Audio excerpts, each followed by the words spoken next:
नमस्कार. आज आपण एका खूपच इंटरेस्टिंग गोष्टीबद्दल बोलणार आहोत. भिंग म्हणजे लेन्सेस. हे साधे काचेचे तुकडे, पण ह्यांनी आपलं जग पाहण्याचा दृष्टिकोनच बदलून टाकला आहे. कधी असा विचार मनात आलाय का की साधा काचेचा तुकडा आपल्याला दूरवरच्या आकाशगंगा पण दाखवतो आणि औषधाच्या बाटलीवरची बारीक अक्षरं वाचायलाही मदत करतो? हे कसे शक्य होतं?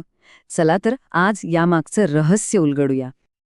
बरं, मग ही शक्ती समजून घ्यायची असेल तर आधी हे समजून घ्यायला हवं की भिंग म्हणजे नेमकं काय, त्याचा जन्म कसा होतो. हे बघायला गेलं तर खूप सोपं आहे. समजा दोन काचेचे गोल आहेत आणि ते जिथे एकमेकांना छेदतात ना, तो मधला भाग, तेच आपलं भिंग आहे की नाही सोपं. बहुतेक भिंग याच साध्या भूमितीमधून तयार होतात. आता काही महत्वाचे शब्द समजून घेऊ. पहिला आहे प्रकाशीय मध्य. हा भिंगाच्या अगदी बरोबर मधला बिंदू असतो. याची खासियत अशी की इथून जाणारे प्रकाशकिरण अजिबात वाकत नाहीत, सरळ आरपार जातात. याला आपण भिंगाचं बुलजाय म्हणू शकतो. मग येते मुख्य अक्ष. ही एक काल्पनिक सरळ रेषा आहे जी प्रकाशीय मध्यातून जाते. हा जणू काही प्रकाशासाठी बनवलेला एक मेन हायवे आहे असं समजा. आणि आता येतो सगळ्यात महत्वाचा भाग, मुख्य नाभी किंवा प्रिन्सिपल फोकस. ही ती जागा आहे जिथे भिंगातून आल्यावर सगळे समांतर प्रकाशकिरण एकत्र येतात. भिंगाचं सगळं काम याच एका बिंदूवर अवलंबून असतं. चला, आता ह्या कथेतले जे दोन मेन हिरो आहेत ना, त्यांची ओळख करून घेऊया. भिंगांचे दोन मुख्य प्रकार. तर ही दोन भिंग आहेत ना, त्यांची कामं एकदम उलट आहेत. एक आहे बहिर्वक्र भिंग. हा आहे कन्व्हर्जर, म्हणजे सगळ्यांना एकत्र आणणारा. हा मध्यभागी जाड असतो. आणि दुसरा आहे अंतर्वक्र भिंग. हा आहे डायव्हर्जर, म्हणजे सगळ्यांना पसरवणारा. हा मध्यभागी पातळ असतो. एक गोळा करतो तर दुसरा पसरवतो. बरं, आता आपल्याला हे तर कळलं की भिंग प्रकाश वाकवतात. पण यातून प्रतिमा म्हणजे इमेज तयार कशी होते? चला ते पाहूया. ओके, हा टेबल बघून थोडं कन्फ्युजन होऊ शकतं, पण यात एक सोपा पॅटर्न आहे, तो बघा. जसे जसे वस्तू भिंगाजवळ येते तसतशी तिची प्रतिमा दूर जाते आणि मोठी होत जाते. आणि मग येतो तो मॅजिक मोमेंट.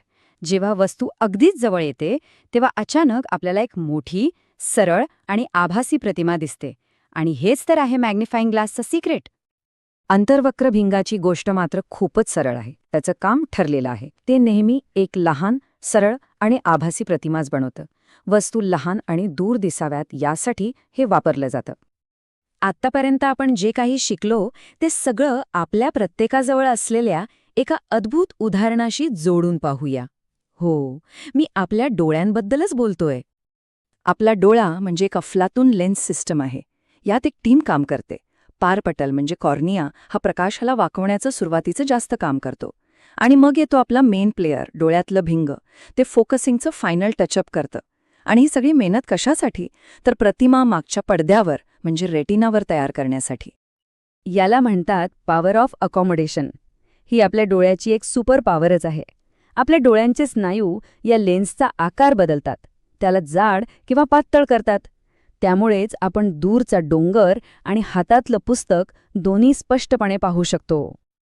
आणि तुम्हाला माहितीये, एका निरोगी डोळ्यासाठी जवळचे स्पष्ट दिसण्याचं अंतर म्हणजे नियर पॉइंट साधारणपणे 25 सेंटीमीटर असतं.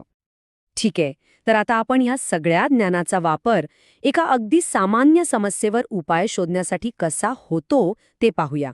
म्हणजे आपली दृष्टी कशी सुधारली जाते. पहिली आणि खूप कॉमन समस्या आहे मायोपिया म्हणजे निकटदृष्टीता. यात होतं काय की डोळ्याची फोकस करायची ताकद गरजेपेक्षा जास्त होते. त्यामुळे प्रकाश रेटिनाच्या आधीच एकत्र येतो. परिणाम, दूरच्या गोष्टी अंधुक दिसतात. आणि यावर उपाय काय? सोपा आहे.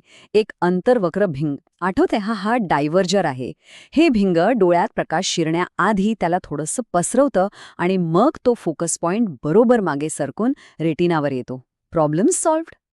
आता याच्या अगदी उलट समस्या आहे हायपरमेट्रोपिया म्हणजे दूरदृष्टिता. इथे डोळ्याची फोकस करायची शक्ती कमी पडते.